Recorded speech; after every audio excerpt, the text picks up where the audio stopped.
Assalamualaikum warahmatullahi wabarakatuh. Bismillah, alhamdulillah, wassalatu wassalamu ala rasulillah wa ala alihi wa ashabihi wa mawadah, amma ba'd. Sabahul khair, kaifal hal? Arju minkum fi siha wa afiyah wa fi awanillah. Anak-anak, bagaimana kabarnya hari ini? Mudah-mudahan tetap sehat walafiat, tetap dalam lindungan Allah Subhanahu wa taala. Amin ya rabbal alamin. Baik anak-anak, untuk kali ini kita akan lanjutkan pembelajaran kita tentang keteladanan Wali Songo. Pertemuan yang lalu kita sudah bahas beberapa nama Wali Songo. Ada yang masih ingat?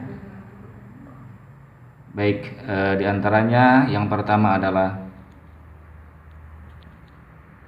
Syekh Maulana Malik Ibrahim. Kita bisa lihat di sini anak-anak. Beliau adalah Sunan Gresik. Kemudian yang kedua adalah Sunan Ampel atau Raden Rahmat. Yang ketiga adalah Sunan Bonang atau Makdum Ibrahim. Dan yang keempat adalah Sunan Derajat atau Raden Syarifuddin. Kita sudah sampai pada pembahasan ini.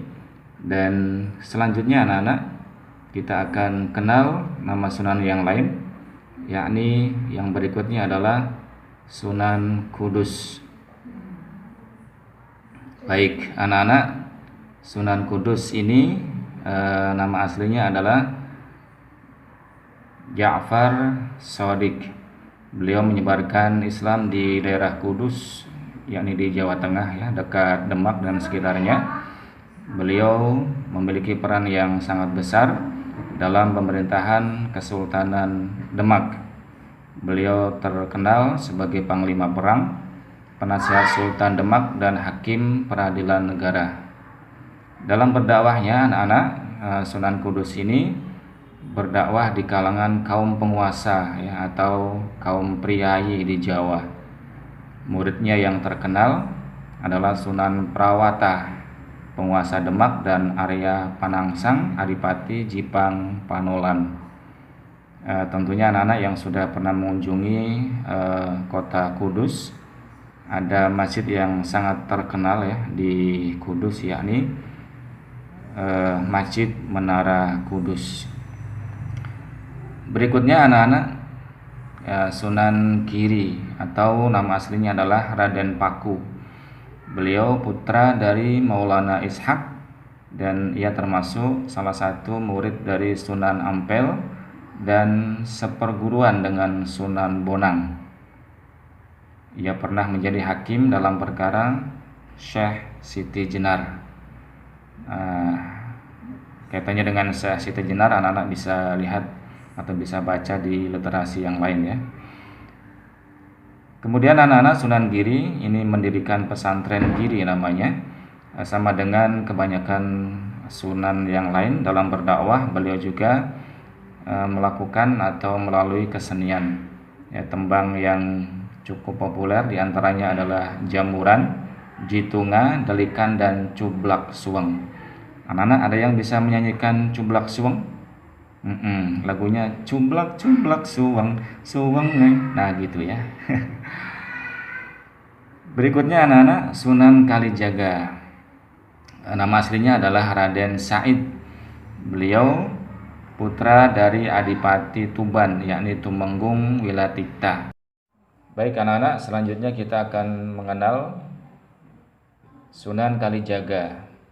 Nama aslinya adalah Raden Said. Beliau termasuk putra dari Adipati Tuban, yakni Tumenggung Wilatikta. Dan anak-anak, Sunan Kalijaga ini termasuk salah satu murid dari Sunan Bonang.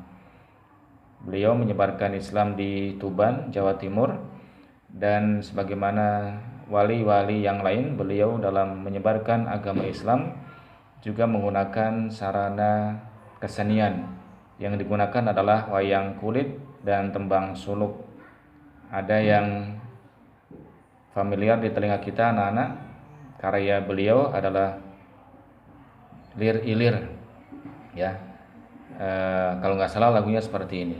Lir ilir, lir ilir, tandure sumilir, dan selanjutnya dilanjutkan ya.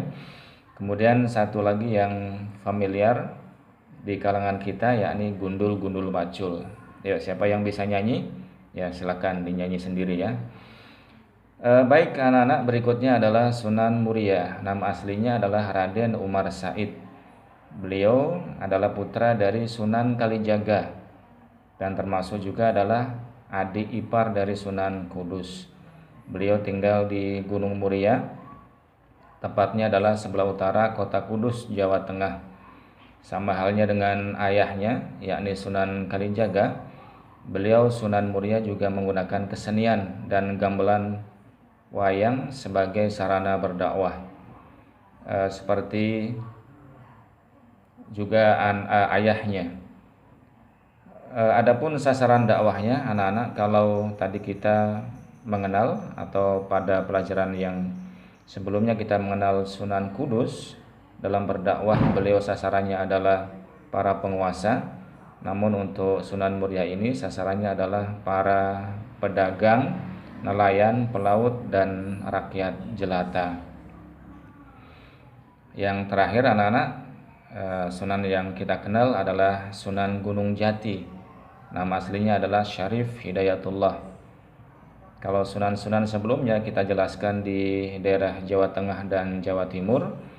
Kalau Sunan Gunung Jati ini berdakwah di daerah Cirebon, Banten dan sekitarnya. Sunan Gunung Jati adalah putra dari Syarif Abdullah Udatuddin. Beliau mengembangkan Islam di Cirebon, dan Cirebon ini dijadikan sebagai pusat dakwah dan pemerintahannya yang kemudian menjadi Kesultanan Cirebon. Adapun anaknya